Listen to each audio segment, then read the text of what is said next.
Haqqullahi ta'ala 'alal 'ibad. Hak Allah Ta'ala ke atas hamba. Soal, ma haqqullahi ta'ala 'ala 'ibadihi? Jawab, haqquhu ta'ala 'alaihim an ya'buduhu wa la yusyriku bihi syai'a. Jadi apa hak Allah Ta'ala ke atas hamba? Iaitu menyembah Allah Ta'ala dan tidak mensyirikkan Allah dengan sesuatu pun. Tengok, ini adalah akidah kita. Tidak menyembah selain daripada Allah dan tidak mensyirikkan Allah Ta'ala dengan sesuatu pun. Kalau kita dah faham yang ni daripada mula, kenapa nak tuduh umat Nabi SAW dengan mensyirikkan Allah? Boleh? Yang ni akidah pegangan ahli sunnah wal jamaah. Kalau seorang pun ahli sunnah wal jamaah nak mensyirikkan Allah Subhanahu wa ta'ala, bila tawassul, istighasah, nanti kita akan tengok. Sebab tu faham dulu yang mula-mula ni. Habib Zain susun mula-mula ni khair untuk kita keluar daripada perkara yang wajib dalam agama kita berkenaan dengan akidah. Dia keluar pada ni, maksudnya selepas habis dalam bab Allah dan Rasul ni, seakan kita dah selesai dalam fardu ain kita dengan Allah dan Rasul. Boleh? Dan baru akan masuk berkenaan dengan, nanti sampai muka surat yang akan datang, muka surat 65, kamu akan jumpa dengan ma haqiqatul ibadah. Haqiqatul ibadah itu penting, bab tu sangat penting. Berkenaan dengan haqiqatul ibadah tu perbahasan yang sangat penting, dan jawapan Habib Zain sangatlah mantap, menjawab semua persoalan. Kalau faham yang tu saja sudah cukup untuk selesai semua bab yang akan datang. Faham yang tu je. Faham tak? Ini selepas saya baca 5 kali, kali baru, dan sebaca tu Allahu Akbar. Nampak? Masya Allah, tabarakallah. Tulisan dia sangat jelas.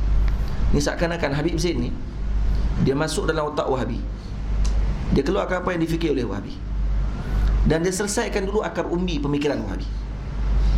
Masalah tak selesai di sini, sebab menganggap kita ni mensyirikkan Allah dan sebagainya. Baik, sekarang kita nak kenal apa hak kita dengan Allah. Menyembah Allah tanpa dan tidak menyemutukan Allah dengan sesuatu pun. Selesai. Mad dalilu ala dhalik? Ad-dalilu ma ruwiya an Mu'adz bin Jabal radhiyallahu ta'ala anhu qala. Dalilnya diriwayatkan daripada Sayyidina Mu'adz bin Jabal. Alhamdulillah, baru ni saya ke maqam Sayyidina Mu'adz bin Jabal di Jordan. Maqam beliau di Jordan. Jordan termasuk Syam. Kalau baca dalam kitab-kitab sirah, Sayyidina Mu'adz bin Jabal dimaqamkan di Syam. Maksudnya dia di Jordan. Dia dimaqamkan dekat dengan anak beliau, Sayyidina Abdul Rahman bin Mu'adz bin Jabal. Sayyidina Mu'adz bin Jabal wafat setelah peperangan Yarmouk. Nah, setelah peperangan Yarmouk, kerana terkena taun. Terkena taun. Sayyidina Mu'adz bin Jabal, Sayyidina Abdullah bin Sayyidina Abi Ubaidah Al-Jarrah dan Sayyidina Mu'adz sempat hadir di maqam di pengkebumian Sayyidina Abdullah Abi Ubaidah Al-Jarrah, ahadul mubasyirin bil jannah, kan? Ahadul mubasyirin bil jannah yang Nabi sebut dalam hadis, kan? Abu Bakar fil jannah, Umar fil jannah, Uthman fil jannah, Ali fil jannah, Abu Ubaidah fil jannah, termasuk Sayyidina Abi Ubaidah Al-Jarrah. Soalnya makamnya hampir dekat, tak dekat sangatlah, kena naik van jauh lah, tapi dalam kawasan yang sama. Kemudian Sayyidina Dirar bin Azwar, kemudian Sayyidina Syurahbil. Sayyidina Syurahbil yang Nabi SAW baca doa dekat tangan dia waktu dia sakit, kena bisui di tangan. Kemudian dia datang jumpa Nabi, ya Rasulullah, tangan saya kena bisui, nak pegang pedang tak boleh. Nabi sapu tangan dia, sapu sambil Nabi sembang dengan dia, sembang. Angkat tangan Nabi, hilang bisui itu. Nah, barakah Nabi SAW. Sayyidina Dirar Al-Azwar, saya pergi maqam dia, wangi sampai sekarang, masih wangi sampai sekarang. Kesemua sahabat ni wafat taun. Masa peperangan tu kena taun dan wafat. Sayyidina Mu'adz bin Jabal, anaknya Sayyidina Abdul Rahman, Sayyidina Dirar Al-Azwar, Sayyidina Abi Ubaidah Al-Jarrah, Sayyidina Syurahbil, ni semua wafat taun, syahid mereka. Dan maqam Sayyidina Dirar dibuat lubang, ada lubang kecil di atas maqam dia tu, boleh bau wangi. Katanya daripada dulu sampai sekarang tidak berubah wangi tersebut. Ada kawan saya, dia kata waktu pergi tu, dia kata masa saya mai dulu beberapa tahun yang lepas, macam tu lah bau dia sampai sekarang. Maksudnya kot bubuh minyak wangi ke apa semua, tak, mau wangi tu. Masya Allah, tabarakallah. Maka ni semua adalah ahli peperangan Yarmouk, yang daripada hasil peperangan tersebut keluar Hercules daripada bumi Syam. Ad-dalil ma ruya an Mu'adz bin Jabal radhiyallahu anhu qala kuntu ridfan Nabi sallallahu alaihi wa alihi wasallam ala himar. Aku pernah menaiki bersama dengan Nabi sallallahu alaihi wasallam ke atas himar. Ini dalil boleh naik atas himar dua orang. Boleh. Dalil kerana Sayyidina Mu'adz naik dengan Nabi. Sayyidina Mu'adz antara sahabat yang muda, dan Nabi menghantar beliau ke Madinah, ke Yaman pada umurnya 18 tahun. Umur beliau 18 tahun. Dan kata Nabi SAW, Sayyidina Mu'adz akan bangkit sebagai ketua Sayyidu al-Ulama pada hari akhirat. Sayyidul Ulama. Nampak? Pada hari akhirat nanti Sayyidul Ulama adalah Sayyidina Mu'adz bin Jabal. Kalaulah kita tengok Al-Imam Syafi'i radhiyallahu anhu dengan atba' Al-Imam Syafi'i dengan mazhab, khidmatnya ahli mazhab kepada fiqh Al-Imam Syafi'i, kita tahu Imam Syafi'i macam mana ilmu dia. Kita tengok Imam Abu Hanifah dengan ilmunya, masya-Allah tabarakallah, dengan fiqh mazhab Abu Hanifah. Kita tengok mazhab Malik dengan fiqh mazhab Malik. Kita tengok mazhab Imam Ahmad bin Hanbal dengan fiqh mazhab Imam Ahmad bin Hanbal. Kita tengok fiqh yang pelbagai, masya-Allah tabarakallah, imam-imam yang lahir pelbagai, dan mereka ni semua adalah kibaril ulama dan auliaillah. Macam mana dengan Mu'adz bin Jabal, Sayyidina Mu'adz yang bangkit sebagai ketua kepada para ulama? Tak tahu ilmu dia macam mana, tak tahu. Waktu masa di maqam dia, rasa haibah hadir dalam hati ni terhadap peribadi Sayyidina Mu'adz bin Jabal ni tak terkata. Nah, kerana ni adalah sayyidul ulama fil alam ala al-itlaq. Ni ketua para ulama yang akan bangkit di akhirat nanti. Ketua para ulama Sayyidina Mu'adz bin Jabal. Masya-Allah. Tak nak kata apa. Ni siapa yang sebut ni? Sayyidul Anbiya yang sebut.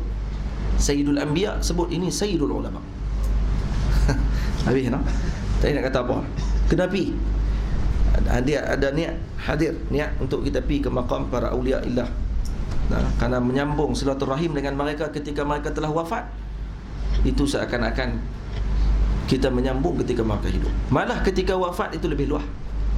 Ketika wafat mereka lebih luas hubungan kita dengan mereka. Karena kalau Sayyidina Mu'adz bin Jabal masih hidup sekarang, agak-agak kalau kita pergi jumpa Sayyidina Mu'adz, agak boleh tak kita nak jumpa dia. Tengok Habib Omar cukup dah. Habib Omar mai ke Malaysia cukup dah. Kita duduk kat mana dalam majlis? Duduk sebelah dia. Belakang. Nah, kita tengok kok jauh dah, angkat tangan. Habis. Kalau pergi ke Indonesia lagi lah, 1 juta orang kumpul, pakai duduk celah-celah orang tu lah. Betul. Tapi kalau ke maqam para, kalau Imam Syafi'i masih hidup sekarang, agak-agak macam mana sambutan umat terhadap Imam Syafi'i? Saya rasa mungkin kita tak sempat jumpa dia. Dan kalau dia hidup, kita nak jumpa dia pula, kemungkinan kena ada appointment. Nah, dah ada janji tak dengan Imam Syafi'i? Imam Syafi'i hari ni nak kena pergi ke mana negara semua untuk nak jumpa dengan tempat tersebut, nak sampaikan ilmu di tempat tersebut. Ziarah sana, ziarah sini. Tidak. Kan itu sya'nul ulama pada zaman sekarang kan, orang semua pakat nak ambil manfaat daripada mereka. Dan bila mereka telah wafat, kadang-kadang kita ke maqam seorang-seorang kita aja pada waktu tersebut. Tidak. Tak ada siapa pun ada. Tapi seorang-seorang pada waktu. Dan waktu kalau dia hidup, kemungkinan terbatas untuk dia kenal kita pada waktu itu. Okay? Yang hadir dalam majlis jutaan, ribuan orang datang, dia hanya kenal mungkin 2-3 orang dalam majlis tersebut. 5-6 orang yang dah rapat dengan dia. Tapi kalau dia wafat, semua yang hadir pada waktu tersebut akan dikenal oleh dia dengan nama dan bin sekali pada waktu tersebut. Kerana alam arwah, alam yang lebih luas daripada alam duniawi. Boleh faham? Kerana itu jangan abaikan untuk kita melawat maqam para awliya. Kerana menyambung dengan mereka ketika wafat itu lebih luas hubungannya sebelum mereka wafat.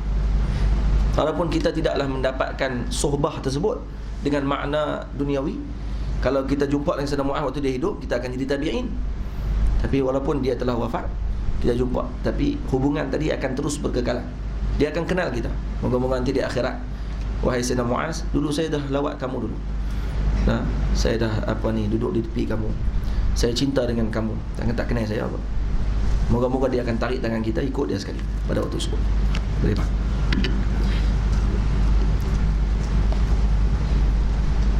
Faqala ya Mu'adz, hal tadri ma haqqullahi 'ala al-'ibad? Wahai Mu'adz, adakah kamu mengetahui apakah hak Allah ke atas hamba? Wa ma haqqul 'ibadi 'ala Allah? Dan apakah hak ibad, hak hamba ke atas Allah? Faqultu Allah wa rasuluhu a'lam. Ini adab. Para sahabat bila ditanya oleh Nabi, Allah wa rasuluhu a'lam dulu. Tak jawab dia. Kenapa? Karena dia nak mendengar jawapan Nabi. Karena itu lebih luas. Karena kecuali kalau Nabi SAW tanya lagi selepas tu untuk bagi jawapan lagi, barulah dia akan bagi jawapan. Sayyidina Ubay, bila dikatakan oleh Nabi, ya hai Ubay, Allah menyampaikan, Allah menyebut nama kamu. Allah menyebutkan nama kamu. Menangis Sayyidina Ubay. Allah sebut nama aku wahai Rasulullah. Ubay tu. Naam, Allah sebut nama kamu. Baik wahai Ubay, apakah ayat yang paling besar fadilatnya dalam Al-Quran? Allahu Rasuluhu a'lam. Tadi dia tahu. Maksudnya ada di kalangan hamba Allah, ada di kalangan para sahabat Nabi, Allah Ta'ala bagi ilmu kepada mereka mengetahui ayat yang paling afdal dan kata-kata. Nabi tanya kepada dia, apa ayat yang paling afdal dalam Al-Quran? Allahu Rasuluhu a'lam. Kemudian Nabi tanya lagi, apa ayat dia wahai Ubay? Bagi tahu. Barulah dia bagi tahu. Ayatul Kursi ya Rasulullah. Nabi kata betul apa yang kamu sebut. Faham? Hadis dalam Bukhari kalau tak silap saya.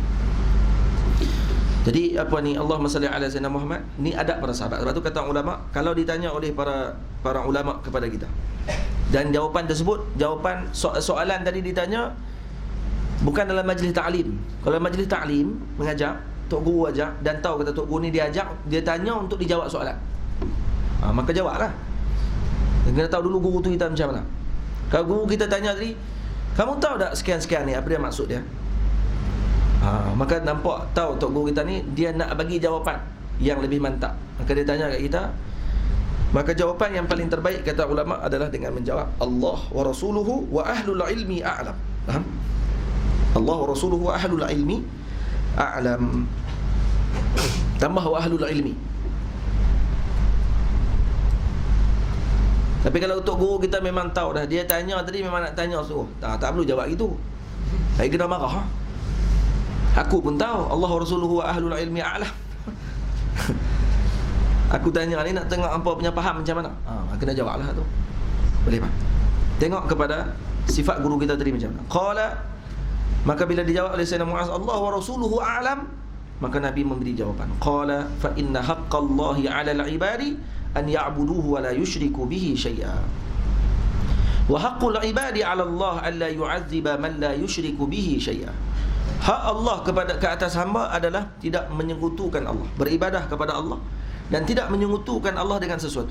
Dan hak ibad, hak hamba ke atas Allah, tidak menyiksa hamba tersebut selagi mana dia tidak menyekutukan Allah dengan sesuatu. Faham? Famin awwalil wajibati an ya'rifa al-'abdu al-qaslata allati li ajliha khuliqa. Awal wajibat adalah hamba tersebut mengetahui al-qaslata allati li ajliha khuliq, apa tujuan dijadikan. Wa hiya ibadatullahi ta'ala. Fa inna Allah 'azza wa jalla lam yakhluqil khalqa illa li'ibadatihi. Sungguhnya Allah tidak menciptakan hamba tersebut melainkan untuk beribadah kepada Allah. Kama qala ta'ala fi kitabihil aziz, wa ma khalaqtul jinna wal insa illa liya'budun. Fahaqquhu ta'ala 'ala al-'abdi 'azimun.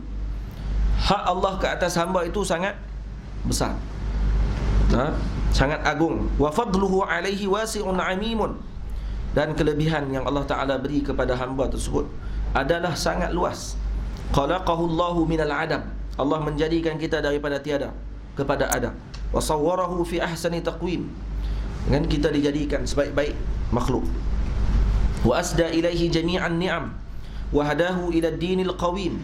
Falau sajada al-'abdu limaulahu 'ala al-jamri munzu khuliqatid dunya ila an tafna lam yaqdi haqqa ni'matil islami allati manna Allahu biha 'alaihi. Kalaulah seorang hamba tersebut sujud kepada Allah, ada orang dalam tanda? No. Kalaulah seorang itu sujud kepada Allah Subhanahu wa taala di atas bara api, daripada dijadikan dunia, waktu dijadikan dunia sampailah habisnya dunia ni, maka tetap dia tidak akan mampu untuk nak melunaskan nikmat Islam yang Allah Ta'ala bagi kepada dia. Kalaupun kita sujud macam tu sekalipun, bukan sekadar sujud atas biasa ni, sujud atas bara api sekalipun, tetap tak akan mampu untuk kita balas balik, melunaskan balik hutang kita dengan Allah yang Allah telah bagi nikmat tersebut tanpa minta apa-apa dengan kita. Betul tak? Ini nikmat yang paling besar. Boleh. Al-iman alladhi hadahu lahu wa habbabahu ilaih walillahi tabaraka wa ta'ala alaih min an-ni'am ad-diniyah wa ad-dunyawiyah fi zahirihi wa batinihi wa fi qalbihi wa qalabihi ma law kanat al-biharu midadan wal ashjaru aqlama lanafidat qabla ihsa'i 'ushri mi'syari ma an'ama Allah bihi alaih. Nampak? Ni apa yang Allah Ta'ala bagi kepada kita, nikmat dunia, duniawi, nikmat agama, nikmat Islam, zahir batin kita semua Allah Ta'ala bagi ni. Kalaulah lautan itu dijadikan sebagai dakwah dan pokok-pokok dijadikan sebagai khalam, tak akan mampu untuk kita menulis usyru mi'syar, 1/10 daripada 1/10. Jadi 0.01 peratus pun kita tak akan mampu tulis nikmat yang Allah Ta'ala bagi kepada kita. Qala Allah Azza wa Jalla, azza min qailin karimin wa in ta'uddu ni'matallah. Minta maaf. Qala Allah Azza min qailin karimun wa in ta'uddu ni'matallahi la tuhsuha. Wa qala ta'ala wa asbagha 'alaikum ni'amahu zahiratan wa batinah. Ini semua hak Allah ke atas hamba. Jadi untuk kita beribadah kepada Allah Subhanahu wa taala tidak mensyirikkan Allah dengan sesuatu. Ikhlas kan? Jelas bahawa kita hamba beribadah hanya kepada Allah, tidak kepada selain daripada Allah. Jelas. Ini akidah kita semua. Faham? Baik, orang yang Wahabi yang tuduh umat Nabi SAW ni beribadah kepada selain daripada Allah, ni dengar elok-elok. Dengar elok-elok, jangan tuduh orang lain.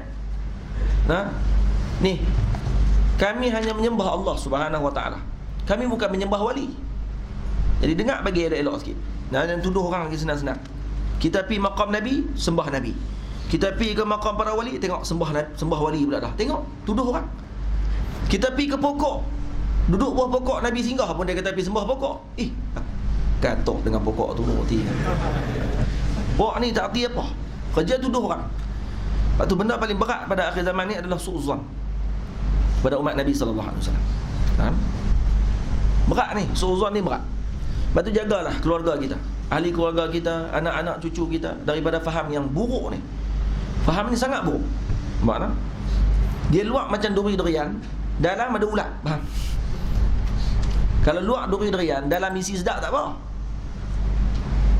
Dia duri durian kat luar, dalam isi durian ni dia serupa dengan ahli sunnah tapi dia kasar. Kasar sungguh dengan orang ni. Dengan Pok Wahabi ni tak boleh nak duduk diam masuk. Dia cukup nak marah, dia macam durian tapi isi dia manis. Sebab dia ahli sunnah wal jamaah. Faham? Wahabi ni jenis buah durian mangkak, faham? Wahabi ni durian mangkak. Dalam tu isi kerah kong, buruk, ulat banyak.